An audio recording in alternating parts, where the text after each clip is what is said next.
1 जुलाई 2017 के दिन सीए संस्थान की दृष्टि से बहुत ही महत्वपूर्ण रहा।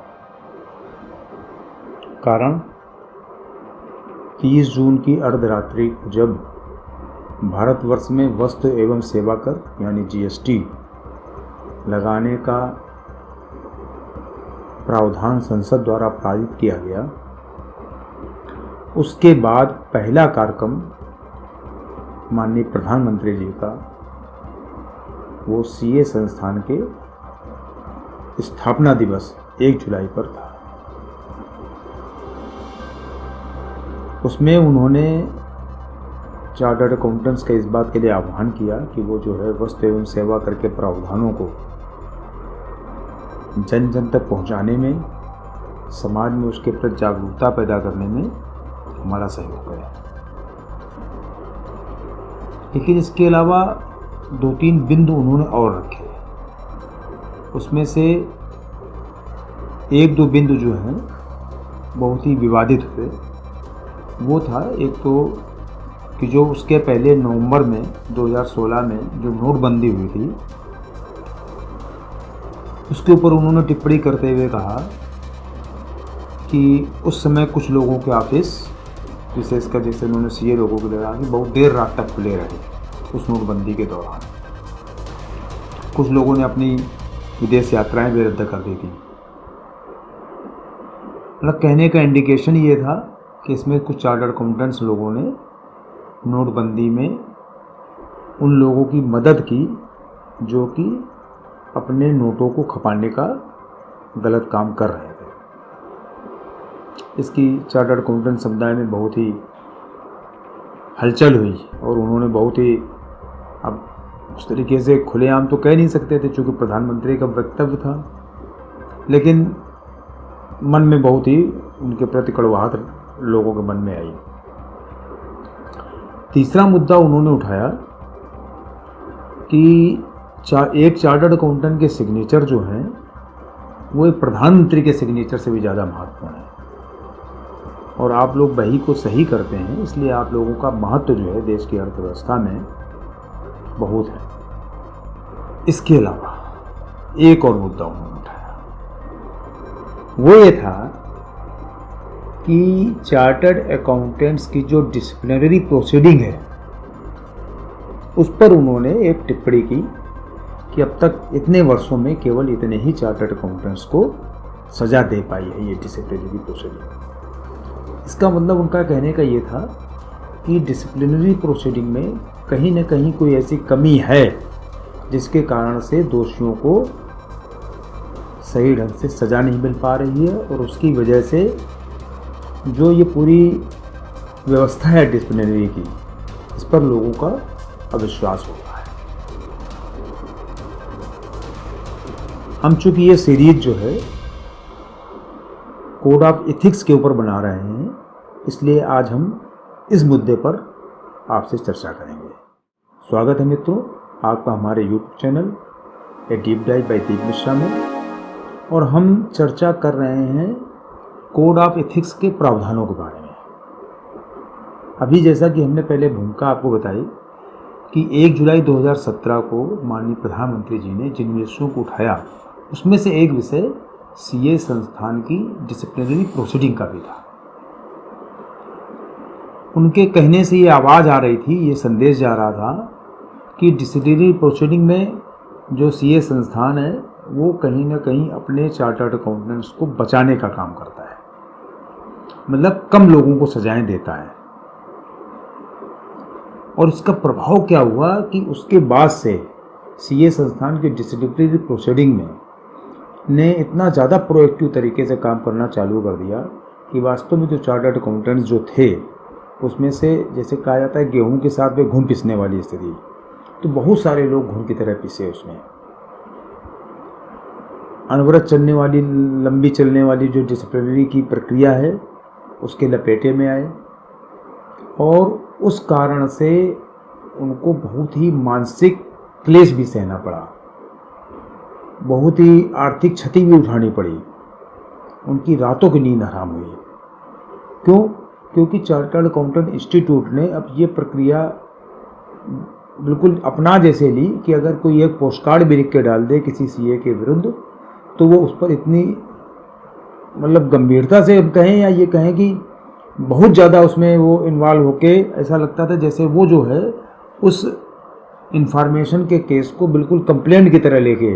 उस पर प्रियोरिटी तरीके से काम करने लगे। इंस्टीट्यूट में कंप्लेंट करने की दो प्रक्रियाएं हैं, एक इन्फॉर्मेशन केस के माध्यम से और एक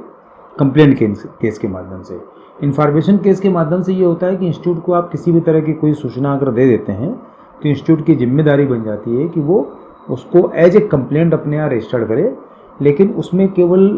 कमी क्या रहती है कि कंप्लेंट केस में जो कंप्लेनेंट होता है वो पूरी इस प्रक्रिया का एक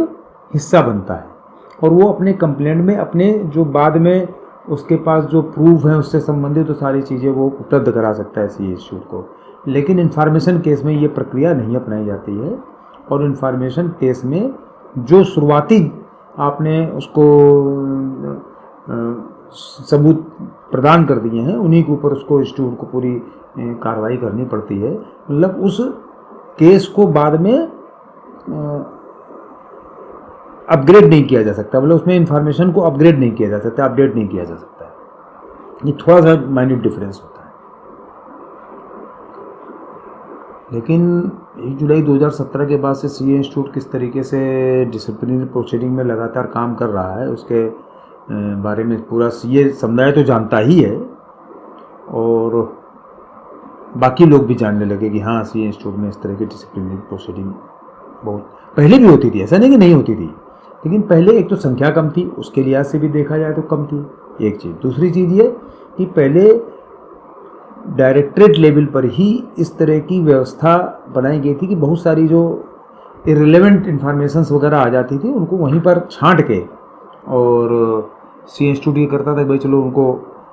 किसी अपने मेंबर को इतना परेशान ना किया जाए, क्योंकि मान लो इन्फॉर्मेशन ही इनकम्प्लीट है, उससे इस तरह का साउंड आ ही नहीं रही है कि इसमें कहीं भी किसी तरह का मिसकंडक्ट हुआ है, तो क्यों हम किसी चार्टर्ड अकाउंटेंट को परेशान करें। लेकिन अब क्या है कि अब आप कुछ भी अब लिख के भेज दीजिए, सीए इंस्टीट्यूट उस पर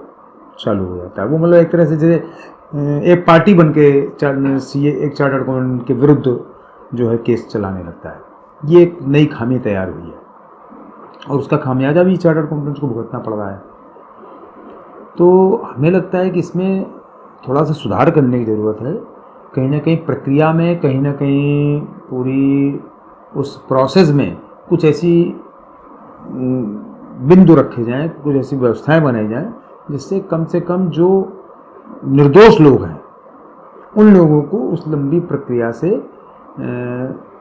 बचाया जा सके। मुख्य चीज़ है कि ये तो पूरी भारतवर्ष की जो शासन व्यवस्था, भारतवर्ष का जो कानून है वो ये कहता है कि चाहे 10 दोषी छूट जाएं लेकिन एक निर्दोष को सज़ा नहीं होनी चाहिए। यहाँ उल्टा हो रहा है, यहाँ ये हो रहा है कि चाहे 10 निर्दोष जो हैं फंस जाएं लेकिन एक जो दोषी नहीं छूटना चाहिए। तो अलग टाइप का बिल्कुल एक माहौल बना दिया गया है, इससे बचने की ज़रूरत है हमें लगता है। तो इसमें जो भी इसके अपना स्टेक होल्डर्स हैं पूरी डिसिप्लिनरी प्रोसीडिंग के, उनसे सलाह मशवरा करके उसमें प्रक्रिया में और पूरे कानून में और नियमों में बदलाव करने की हमें लगता है आवश्यकता है सी इंस्टीट्यूट को। और क्योंकि जब कोई भी प्रक्रिया जो न्याय से संबंधित है तो उसका एक सिद्धांत है कि न्याय किया ही नहीं जाना चाहिए, न्याय होते हुए भी दिखना चाहिए।